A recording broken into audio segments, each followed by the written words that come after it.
Oke, assalamualaikum warahmatullahi wabarakatuh. Oke, hari ini kita akan membahas mengenai perbedaan antara gerund dan infinitif ya.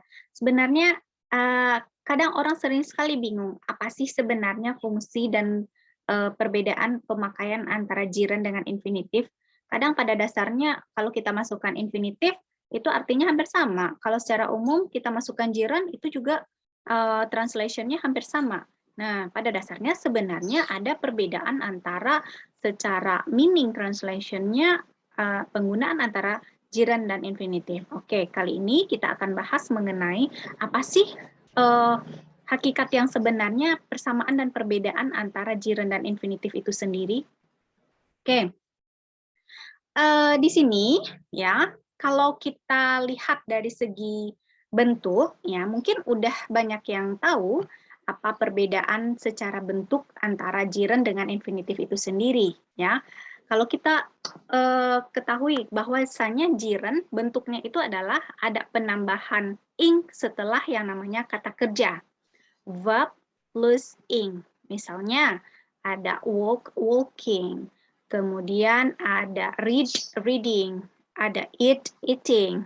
Nah, tapi jangan pula sampai bingung ya. Kenapa penambahannya itu hampir sama dengan penambahan continuous? Nah, beda ya. Kalau continuous itu fungsi kata kerjanya itu tetap sebagai kata kerja. Tapi kalau gerund, kata kerja verb ing-nya itu sudah berubah menjadi yang namanya noun atau kata benda ya. Jadi itu perbedaan antara present continuous dengan gerund. Kalau present continuous dia memiliki to be di depannya. Tapi kalau gerund dia tidak selalu memiliki to be di depannya. Misalnya I am walking, I am teaching, itu adalah present continuous. Kalau gerund tidak seperti itu, ya dia berdiri sendiri dan fungsinya itu adalah sebagai kata benda. Oke. Nah, kemudian sebenarnya seperti apa sih persamaan dan perbedaan antara gerund dan infinitif itu sendiri? Oke. Sekarang kita lihat kalau dari strukturnya kita udah tahu tadi yang menggunakan verb ing itu adalah gerund, sedangkan infinitif ya dia terdiri dari dua. Ada infinitif itu yang menggunakan to, ada yang tanpa atau without to ya. Kalau yang menggunakan to misalnya to plus it ya, to it. Yang menggunakan with to berarti tidak ada penambah to di depannya. Misalnya saja ya, tapi umumnya infinitif ini adalah khususnya bagi yang bertanya tentang fungsi, misalnya what is this for, it is to send the message for example. Nah ya, menggunakan infinitif yang paling itu adalah yang menggunakan to. Nah, jadi sebenarnya apa sih persamaan dan juga antara infinitif dan gerund itu sendiri? Nah, kita lihat sini perbedaan antara dan persamaan antara gerund dan infinitif. Kita dulu ya, kita cek. For the first is persamaannya. Baik gerund dan infinitif dapat menjadi objek dari sebuah kata kerja utama. Nah, dia bisa berupa objek. Misalnya nih, reading artisans. Nah, yang merupakan gerund living ini adalah objek. Ini adalah living objek dan fungsi objek begitu cepat. Kemudian dia objek dari kalimat I bring my lunch out. Memaku subject ada fungsinya jadi sama-sama dia bisa sama sebagai objek samanya sama-sama dapat menjadi subjek dari sebuah kalimat. Ride my hobby, berlari ada saya. Artinya dengan saya berlari bisa ya. Beda dengan present continuous. Kalau present continuous, I am running. Saya sedang berlari. Ada di depannya ini run my running sini bukan kerja lagi, tapi dia merupakan suatu kata benda ya, kata benda. Walking is my hobby. Rokok adalah hobiku. Jadi semua di sana, di sana adalah gerund. Nah, kalau dalam infinitif dia bisa terletak di awal. Nah, misalnya saya beri saya. Ya, ini merupakan infinitif. Sama fungsinya berada di depannya sebagai objek. Oke, jadi itu persamaan antara gerund dan infinitif.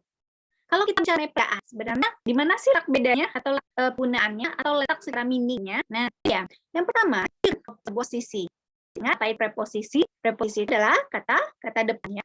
Dia tidak bisa menjadi objek. Misalnya menjadi objek preposisi. Acting, disposition, ada ganting. Dalam itu dia dalam melukis. Nah, kan ada objek. Oke.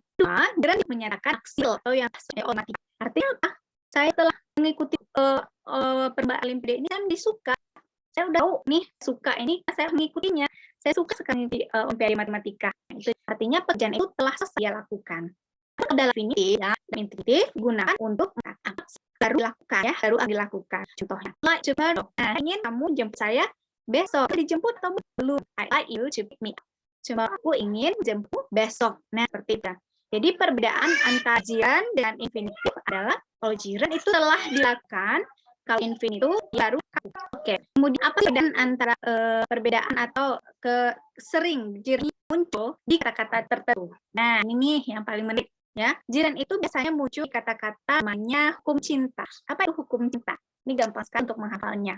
Mulailah untuk mengingat, oke, remember ya, kalau suka makan. Tapi jika kamu benci atau tidak suka, maka stop ya, lupakan cara yang baik. Oke. Ini dia sih, misalnya seperti kata ini, I am here. Stop about, setelah kata stop itu bukan infinitif. I stop to about him itu salah. Ya, yang benar itulah I stop thinking. Contohnya, I'll consider a new project. Example, ya, mempertimbangkan untuk desain sebuah project baru. Nah, consider a new project salah, ya. We have to this one itu harus namanya jiran. Okay. Jadi meaning I stop about him. Artinya saya udah berhenti memikirkan dia. Kerjaan ini selesai dilakukan. Ya, I design new project. Nah, saya memang untuk mendesain sebuah new project. Nah, artinya dia sudah melakukan pertimbangan, ya, sudah mendesain sebuah new project. Jadi itu dia perbedaan antara jiran dan infinitif. Oke, lagi ya untuk mengetahui apa sih sebenarnya perbedaan antara jiran dan infinitif. Gampang sekali. Oke. So that is about the use of jiran and infinitive. Jadi sebenarnya tidak ada yang perlu dikhawatirkan ya penggunaan antara jiran dan infinitif. Kalau kita udah tahu kata kuncinya, yang mana itu jiran dan yang mana itu infinitif, ya, kita nanti bisa menggunakannya dalam sentence atau dalam penggunaan dalam English skill yang lainnya. Oke, thank you.